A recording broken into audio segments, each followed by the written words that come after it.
Bienvenue dans ce moment de coaching. Avec moi, Nancy Marcoux. L'approche maïeutique, ça vous parle?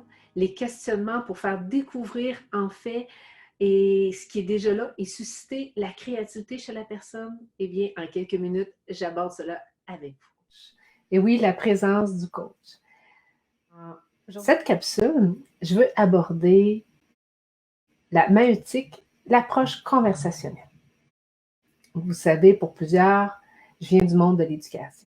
En éducation, l'approche maïeutique est souvent utilisée par du questionnement qui vise à faire découvrir en fait un savoir connu par celui qui questionne.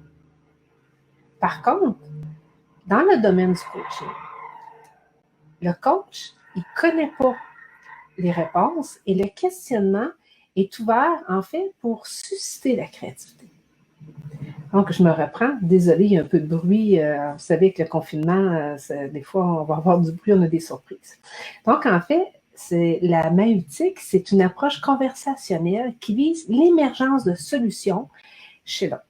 Donc, un coach qui vise à ouvrir la créativité, ouvrir l'espace chez son client et de susciter toute cette émergence de la créativité par le questionnement. Mais cette approche est très intéressante. Et vous la voyez également dans les capsules que Olivier vous a offert dans ce merveilleux programme de coaching que vous avez.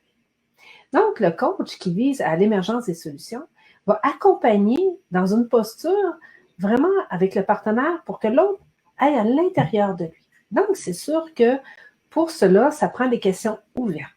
Des questions qui vont emmener une contribution, qui vont emmener à ouvrir, à susciter la curiosité.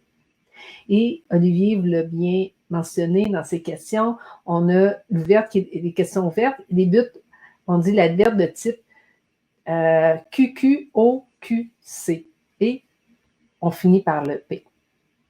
En fait, cette approche maïeutique, c'est le quoi, le qui, le où, le quand, le comment, le combien, le comment, et on finalise par le pourquoi. Je vais revenir avec le pourquoi. Donc, le QQOQCC, en fait, c'est le quoi, le qui, le où, le quand, le combien, le comment et le pourquoi. En fait, des petits trucs à travers ces questions-là, en fait, le est-ce que, parce que plusieurs d'entre vous, dans le moment de coaching qu'on a eu ensemble, il y en a plusieurs qui ont commencé par cette question-là. Est-ce que? Et le est-ce que, c'est une question fermée. Donc, si vous voulez ouvrir la curiosité, emmener la personne à découvrir, à explorer ses propres réponses intérieures, eh bien, le est-ce que va davantage fermer, cloisonner cette ouverture de créativité. Et le pourquoi. Bien, l'usage du pourquoi peut être souvent utilisé comme un inquisiteur, comme nuire à la relation. Donc, si vous l'utilisez, c'est vraiment de porter attention au ton que vous allez utiliser. Parce que c'est très important. Le pourquoi va ramener aussi beaucoup au mental, à notre pourquoi dans notre vie. Mais si on veut explorer à l'intérieur et aller laisser émerger cette créativité, c'est davantage aller vers le quoi, le qui, le où, le quand, le combien, le comment. Qu'est-ce que, en quoi? Donc, d'avoir des typologies de questions qui vont approfondir et permettre une ouverture. Et justement, les questions d'approfondissement, il y a vraiment des questions pour approfondir ce qui est trop global. Donc, vous allez utiliser ces questions pour approfondir. On va avoir des questions qui vont être, ces questions-là, on va avoir des questions parfois, questions fermées. Et les questions fermées, comme est-ce que, sont intéressantes aussi pour valider et parfois vont être utiles lorsque quelqu'un parle beaucoup. Lorsque votre client parle énormément, donc d'amener une question fermée va pouvoir ramener le client et l'emmener à moins dialoguer pendant longtemps. Donc, c'est sûr qu'avec quelqu'un qui est très volubile, peut-être l'utilisation des questions fermées de « est-ce que » va être plus appropriée. Donc, c'est sûr, c'est d'avoir le discernement et l'expérience dans toutes ces questions. On a aussi les questions inductives. C'est avec la réponse contenue dans la question, on crée comme un sentiment des fois de manipulation parfois. C'est pour ça que les questions inductives, c'est utiliser ce que la personne a et on a induit dans notre question la réponse. Donc, c'est ça aussi, c'est peut-être à faire plus attention parce que ces questions inductives sont moins ouvertes à la créativité et permettent au client de parler de lui. Donc, ces questions fermées, les questions inductives, sont peut être utilisé, oui, mais vraiment dans un but précis. Et bien sûr, les questions vont vous emmener à une reformulation pour valider la compréhension, pour manifester votre écoute, pour utiliser ensuite tout ça pour valider avec votre interlocuteur si ce qui a été mentionné, si ça fait du sens, si ça lui parle. Donc, je voulais vraiment revenir avec vous sur ces types de questions parce que vous êtes plusieurs à m'avoir parlé, revenir sur les types de questions et on l'a pratiqué. Et ces types de questions sont très, très importantes de vraiment de les peaufiner, de les affûter. Et c'est sûr que c'est avec l'expérience. Olivier vous en donne plusieurs. Vous avez vraiment plusieurs choix d'exploration, de questions qu'Olivier vous donne durant ce programme. Et je vous conseille vraiment de les pratiquer. Moi, quand j'ai commencé à poser des questions, c'était drôle parce que mes amis, j'étais jeune, ça fait longtemps, quand j'avais mon début au cégep, au collège, j'étudiais, on avait eu des premiers cours sur les techniques de questionnement et je m'étais mis à pratiquer.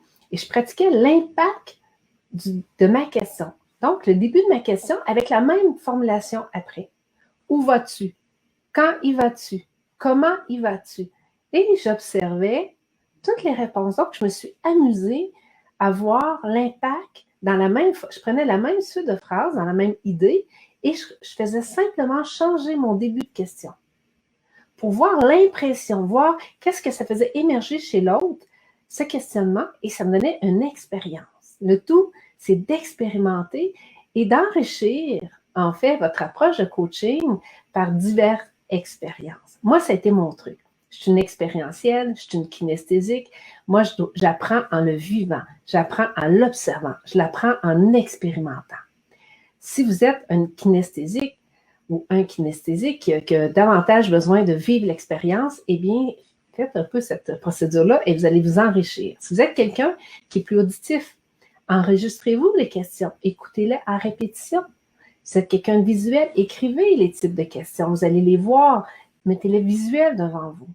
Donc, c'est vraiment d'utiliser votre style d'apprentissage pour apprendre à affûter et maîtriser les types de questions. Donc, j'espère que ça vous aide un peu, que ça vous éclaircit, que ça vous donne un peu plus d'éclaircissement sur tout ce que vous m'avez demandé. Et j'ai dit aussi au groupe, en fait, allez revoir votre grammaire. Et oui, la langue française, cette belle langue que j'adore, qui est tellement belle, eh bien, les cours de français, les types de questions sont vus également pour savoir à quoi servent les questions. Et je vais vous montrer aussi, je l'ai proche. Oui. Donc, j'avais sorti, je n'étais pas sûre. Moi, j'adore ce livre-là, les techniques de questionnement, se poser les bonnes questions. Donc, je vous le montre ici. Ce livre-là, vraiment, comment cultiver l'art d'interroger? Comment les questions peuvent-elles influencer les réponses? Comment utiliser à bon escient la valeur argumentative des questions? Quels risques certaines questions agressives font-elles courir? Donc, c'est le fun à regarder. Comme une posture de coach, eh bien, on doit, comme je vous ai dit tout à l'heure, aller davantage dans une posture de coach, de questionnement qui vont être ouverts à susciter la créativité chez notre client. Par contre, de comprendre et d'approfondir l'art de questionner va vraiment vous permettre de comprendre. Et ce petit livre-là, vraiment, et je le recommande souvent, est vraiment très utile et très pertinent pour vraiment vous aider. Il y a vraiment des exercices également pour aller voir comment vous peaufinez. Donc, on a vraiment tout le registre du comment. Là, je tombe sur le comment. Le comment. La question comment a une bonne réputation comme le how en anglais, c'est car elle appelle en général du concret. Donc, le comment appelle du concret. Donc, il vous montre plein de façons d'utiliser le comment. Ensuite, on a aussi des questions qui vont vous parler, les questions ouvertes. Il voit toutes les questions ouvertes. On va voir le registre de qu'est-ce que. Eh bien, ils vous disent le qu'est-ce que vaut par sa précision. Elle incite, excusez-moi, à un effort de définition et engage à une assertion ou à une description factuelle. Donc, lorsque vous comprenez que le qu'est-ce que lequel vous emmène davantage à une précision, eh bien, vous allez utiliser le qu'est-ce que dans le bon moment. Et, tu sais, que fais-tu demain? Qu'est-ce que ça signifie pour toi? Donc, vous emmenez la personne à préciser. Tandis que le comment, va vous emmener davantage vers du concret. Va vous emmener, il va être moins conceptuel. Le qu'est-ce que est plus conceptuel, tandis que le comment est plus concret. Ensuite, je vais vous donner un autre moment parce qu'on a le temps. Je pense qu'il y en a qui sont en live en même temps que moi. Vous pouvez écrire vos commentaires hein, si vous êtes là. Ah oui, le pourquoi. Et oui, il dit ici.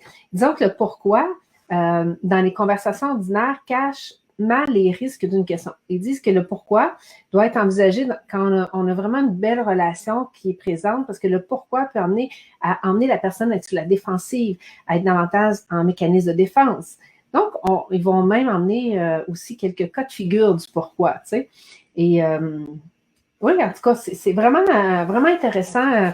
Ça fait longtemps que je ne l'avais pas ouvert. Je l'ai ressorti de mes vieux bouquins pour un peu vous en parler. Ensuite, on va vraiment aller dans les questions d'invitation, les questions répliques. Donc, c'est vraiment l'humour par le questionnement également. Donc, c'est un livre qui est très intéressant. Comme je vous dis, par contre, ce livre-là, il y a des questions, des techniques de questionnement qu'en coaching, nous, on s'assure d'ouvrir et susciter la créativité pour que la personne puisse vraiment aller chercher ses réponses. Donc, c'est dans cette optique-là qu'on a le coaching qu'on va aller. Mais de comprendre tous ces aspects, c'est très, très important. Donc, vous allez découvrir des richesses et puis je pourrais revenir si jamais c'est une demande de vous de prendre plus un moment, un temps pour explorer les questions et qu'on puisse pratiquer. Mais aujourd'hui, en fait, c'est ce que je voulais partager avec vous, d'aller en profondeur sur les questions, en survol, pardon, sur les types de questions et leur importance. Et surtout, pratiquer, pratiquer, pratiquer. Moi, j'ai bien aimé, comme je vous ai dit tout à l'heure, je prenais début d'une question, la même phrase, et je changeais mon début de question, et je regardais, j'observais l'impact que ça avait avec l'autre personne et les réponses que ça me donnait. Je l'avais appris en français, je l'avais eu dans mes cours aussi à l'école. Par contre, pour moi, je devais expérimenter pour vraiment ressentir qu'est-ce qui se produisait parce que je suis une fille de feeling, d'intuition et d'expérience. Donc, allez expérimenter, allez vivre ce moment. Et merci Nancy Télémière, j'espère. Et je vous dis, écrivez vos commentaires aussi de quoi vous avez besoin parce que ces moments de présence de coach pour vous, c'est pour répondre à vos besoins, pour répondre en fait à vos interrogations, pour éclaircir et également pour vous emmener à découvrir les 11 compétences essentielles que ma belle partenaire Laetitia a commencé à vous aborder, la première compétence de l'éthique de coach, qui est très, très, très importante. Donc, revenez-nous, déposez vos commentaires et je veux juste vous dire que toute l'équipe d'APR, avec Olivier, on est tellement content d'être avec vous, tellement content de voir que vous pratiquez, vous vous regroupez, que vous échangez, que vous pratiquez tout ce qui vous est enseigné, tout ce qui vous est transmis, parce que c'est une grande richesse. Donc, je vous embrasse et je vous souhaite une magnifique soirée pour vous, journée pour moi. Bye tout le monde!